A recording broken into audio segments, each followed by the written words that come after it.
na dia tsy anisany nandray anjara tao anatin'ny fampiavana pirenena no karakarain'ny FFKM iny ary zareo avy eo anivon'ny CRN dia namaly ireo fanontaniana napetraka tamin'ireo filopanjakana dimy kosa tonga nanatitra izany antota taratasy izany teny amin'ny CCI Vatmo androany ny sekretera général ny CRN. Nandroso soso-kevitra raha mikasika ny fampiavana pirenena tamin'ny FFKM sy ny mpandray anjara amin'ny fivoriana tampony filopanjakana dimy ny komite fampiavanana malagasy na ny CRN. Norafetin'izy ireo boky ny soso-kevitra avy amin'ity komite ity ary natolotra teny amin'ny CCI Vato.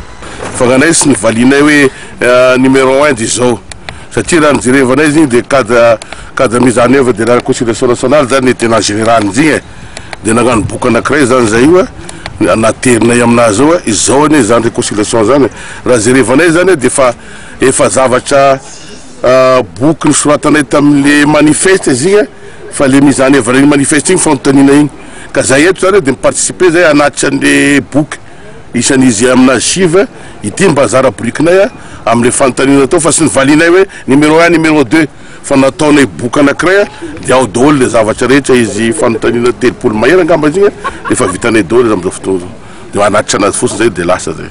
zany zay le participation hoe tiana zara brikin'ny CRN dia lasa zany zay. Ny CRN zay nilaza fa manohana ary mitondra soso-kevitra trano ahatanteraka amin'ny fampiavana pirenena.